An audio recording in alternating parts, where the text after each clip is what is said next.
magkasama, sir. So, dalawa kayo? Apo. So, paano, ano nag-udyok sa'yo na pumunta ka ng ibang bansa? Iwanan mo ang iyong mga anak. Trabaho ko po kasi dati, nag-harvest lang po kami ng palay, naggagapas po dahil sa kulang po yon sa pang-araw-araw namin. Lumalaki na po yung mga anak ko, kaya sinubok kong mag-abroad. Kahit na nga ako pagbalik, okay lang yon.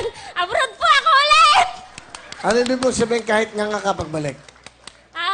Kasi po, iniwan ko po yung pamilya ko sa asawa ko.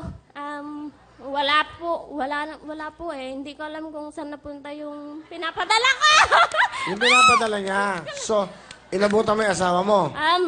Inabutan ko po yung asawa ko na ano po siya sa listahan ng sa droga. Pero okay lang yan. Kaya niya. Okay lang yun? Ano po siya sila, tawag doon. Sa rehab po, pero okay na. Nag-rehab siya ngayon? Nakalabas na po siya pero hindi ko po alam kung nasaan na naman siya. Makikita niya ako lang dito ako.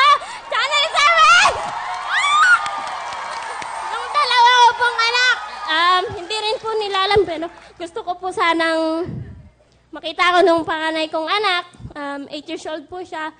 Namulat po sa kahirapan ng buhay. Kaya yung isip po ng anak ko, matured naman po. Masaya po ako. Thanks God, malakas pa rin ako. Mag-a-abroad ako ulit para sa mga anak ko. Jem, asan ang mga anak mo?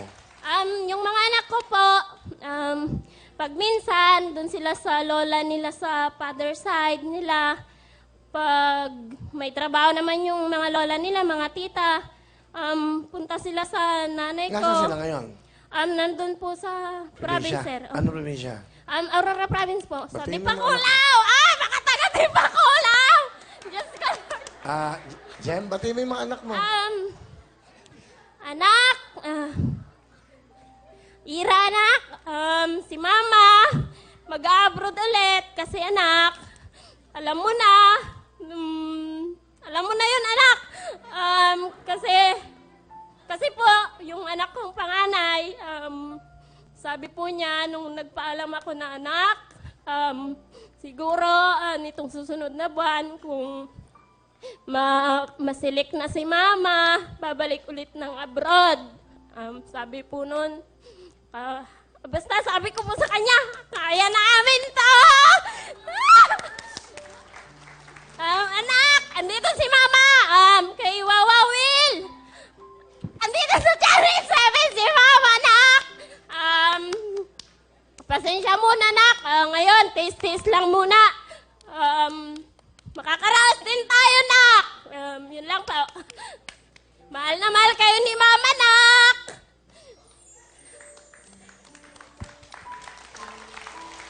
Sir, sasawa ko pong dati. Ha? Sasawa ko pong dati. Sige.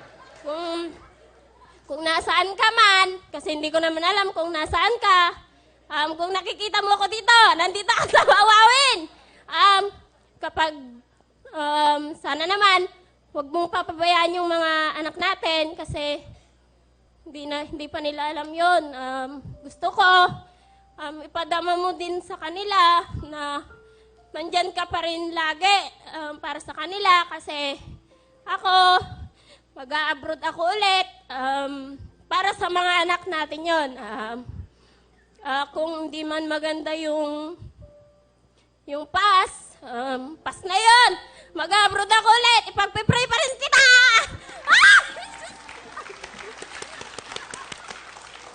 Yan po.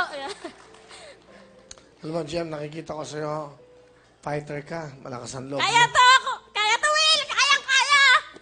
Basta po, pinagpipray ko lang kay God. Lagi niya akong bigyan ng malakas na pangatawan.